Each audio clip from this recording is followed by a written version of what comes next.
Hey guys, welcome back to Slam Dunk Central. Today we'll talk about 6 ways NBA team can rig the NBA lottery. Let's head into it.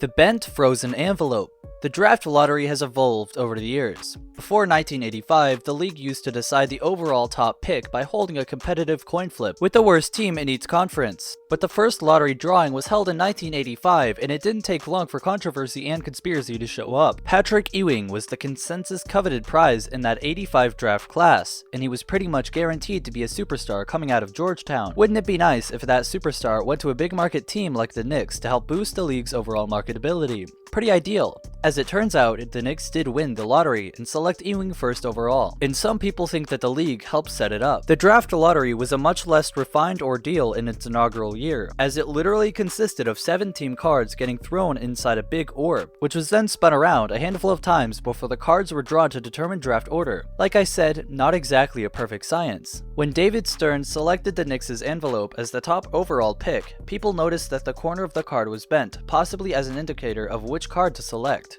Then again, it also seems likely that the corner could have been the bent from the extremely amateur bingo night process of shuffling the cards, but that hasn't stopped scores of conspiracy theorists from accusing the league of gift wrapping Ewing to the Knicks. Another wild conspiracy theory claims that the league froze the Knicks' draft card before the lottery so that Stern would be able to identify the New York envelope by touch. Even if neither of these things actually happened, the league was probably happy to see Ewing go to New York, where he helped revitalize the basketball scene. But if they did actually rig the lottery, karma may have helped even things out and prevented the Knicks from winning a title with the big man.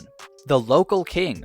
The 2003 NBA draft featured one LeBron James at the head of the class. James was one of the most hyped high school players ever, and he had a chance to end up with his hometown team, the Cleveland Cavaliers, with the first overall pick. The Cavaliers finished tied with the Nuggets for the league's worst record in 2002 to 2003, giving Denver and Cleveland an equal shot to score the top pick. If the league had to pick a side on this one, you would imagine that they would land on the side of Cleveland in about a nanosecond. James to Cleveland was always the most compelling scenario, considering he grew up in Akron and seemed to take a lot of pride in that. The prodigal son getting to stay at home and wear the hometown colors while attempting to deliver a championship to the success-starved market, that's a pretty damn good story. And when you know it, the Cavs won the lottery, selected the local superstar, and instantly became relevant again. It was perfect, maybe a little too perfect. Luckily for Denver, it landed into a pretty solid consolation prize in Carmelo Anthony, despite getting the number 3 pick. As far as I'm aware, there's no conspiracy theory as to why the Pistons goofed up by selecting Darko Milicic with the 2nd overall pick that year.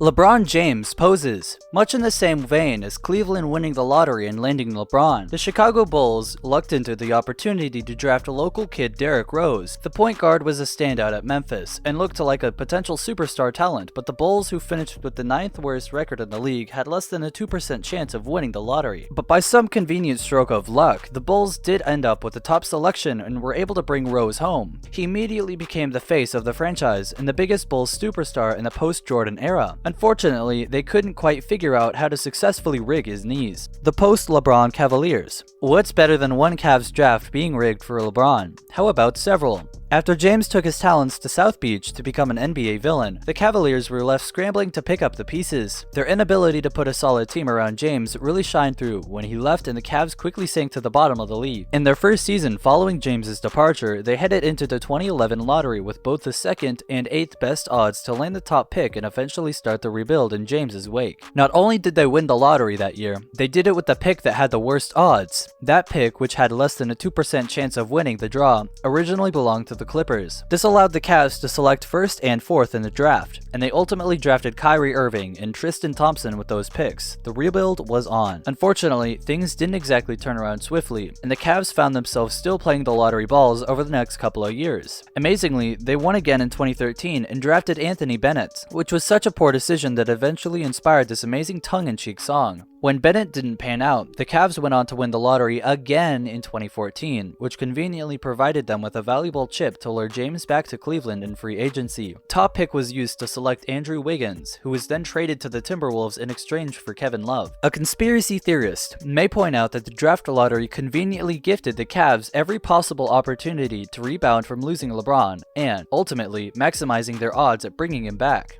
Stern secures AD. You might recall that the franchise now known as the New Orleans Pelicans had some tumultuous years not long ago. They temporarily had to relocate to Oklahoma City in the wake of Hurricane Katrina. Then their owner sold the team to the NBA amid controversy in 2010. While the league was operating in the franchise, they traded their best player, Chris Paul, and things were looking quite bleak. The value of the team wasn't looking so hot. But the NBA found a new owner in Tom Benson, who decided to rebrand the team as the Pelicans. With that rebrand, he also needed a new star to market the team around. Unibrowed big man Anthony Davis looked to be a great candidate for that role coming out of Kentucky, but New Orleans only had the fourth best odds, 13.7% chance of getting the overall top pick. Turns out that was good enough. The Pelicans got the top pick and their shiny new star. Wow, how nice. Was it a convenient stroke of beginner's luck for Benson? Or was it perhaps a handshake, wink-wink provision of him buying the team from the league just months earlier? Similarly, the Orlando Magic won back-to-back draft lotteries in the early 90s after the team was sold. The first gave them Shaquille O'Neal, while the second win came when they entered the lottery with the worst odds, 1.7% at knobbing the top pick.